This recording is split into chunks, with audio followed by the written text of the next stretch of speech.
All right, it's Bill here. Here's my thoughts on a 5-2 win for the Leafs.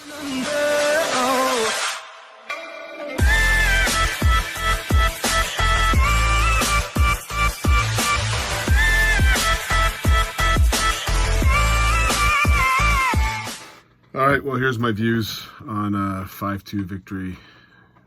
Let's plan the parade route. Wow, we beat the Flyers, who played last night 5-2, and really, this game could have been really different had Samsonov net made a huge save at the beginning of that second period that would have, tied the game up. But we'll disregard that for a second. And at the end of the day, the Leafs do have a 5-2 victory. There's some good things to pull out of this game, and there's some things that I'm just not going to be overly impressed by. I will say the Swedish meatball line looked pretty good. Whatever that was, Engvall, Pontius, Alberg that they called up, and Kelly Rancock and Pierre Engvall. Yeah, they look good. Third line looked really, really good. Fourth line, even the Dash guy got a goal. Zach Aston Reese got a goal. He should have had two, but yeah, that's a good sign. That's sure. I'm really, really, really impressed.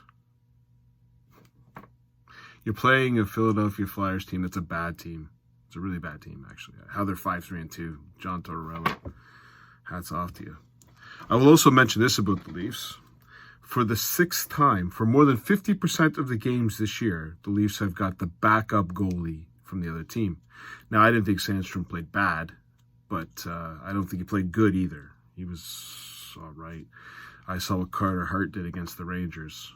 That would have been probably, it's a kind of a showcase here that the other teams are thinking, I'm going to start up my backup against your team. More than 50% of the time, the Leafs get the backup. Now, when does a team start their backup? When they think they've got a good chance to win, or they're on a back-to-back? What does that tell you what the other teams think about the Leafs? Anyways, let's get into the game.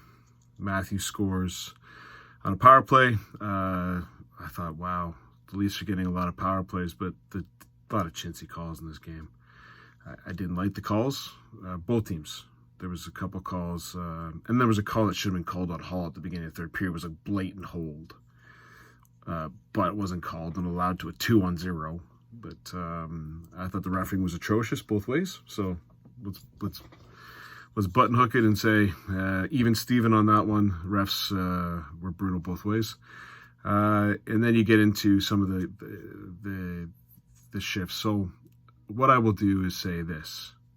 I thought the first line was terrible tonight. Matthews, Marner, and Bunting. They had about 4 shifts, 4 in total, where I thought they really controlled the play. You're playing a team back-to-back. Like, Matthews doesn't look like Matthews. I'm sorry. I remember Matthews last year. There's one shift where he picked off a puck out of midair. That's the Matthews I remember. He had a couple shifts where he was dancing. He drew the penalty that led to a goal. That was him getting the puck. There were signs there. There were signs. But that's not the Matthews I remember. Now, you can talk about Tavares. One of my buddies was saying, oh, look at Tavares, you're a hater. Yeah, I'm a hater. I don't hate Tavares on a personal level.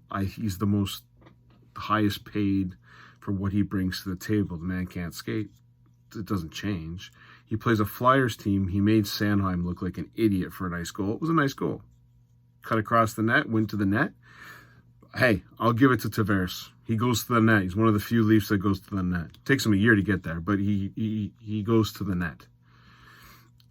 Okay, he got a hat trick. He got a hat trick because the goalie lost his blade. The 5th goal, his hat trick goal, the goalie didn't have a blade on his skate. It's tough to play goal when you don't have a blade on your skate. You can't skate. These are the goals, right? So, yeah, everyone's going to tell me it's a 4-point night. Tavares is a god. What I'm going to ask and what I'm going to try to figure out, let's see what he does against Boston. He does this against Boston. They dominate against Boston. I will bow down and say, yes.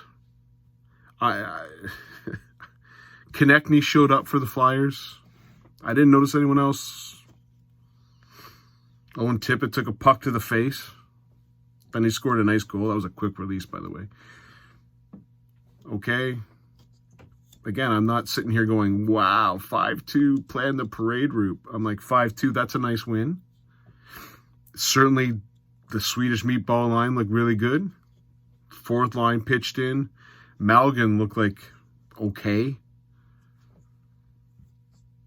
No one stood out. I would mention I laughed when the Leaf fans were booing Hall in the second period.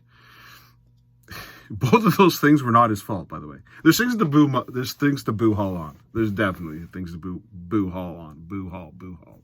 That doesn't make sense. Boo Hall. Justin Hall on. Those two plays were not his fault.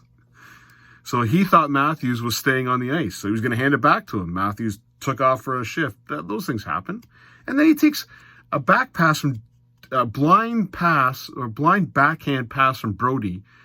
Like, that's not his fault if the guy doesn't put it where he is. But I heard the booing and I just started laughing. Classic Leaf fans. Classic.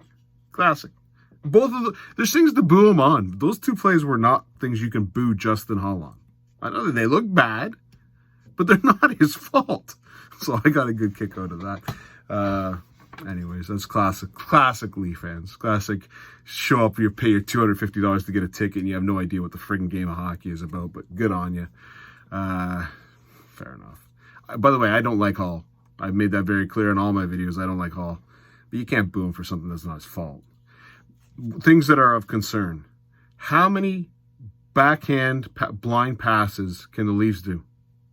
I think they're 1 for 276.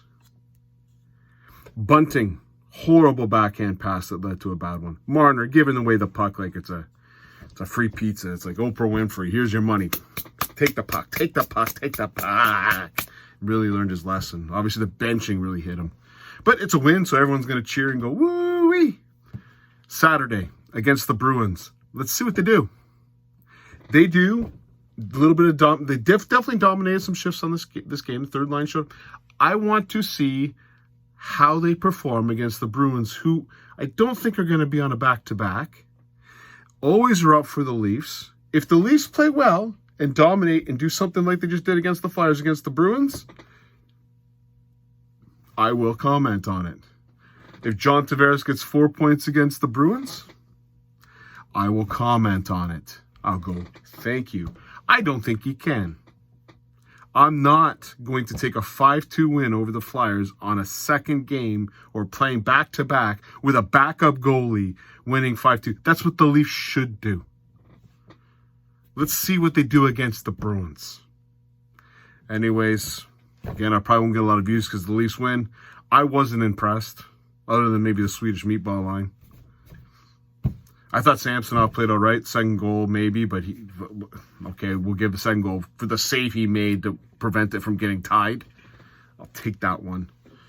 I think the Leafs have only won with Samsonov in the net, so hopefully he gets to start on Saturday.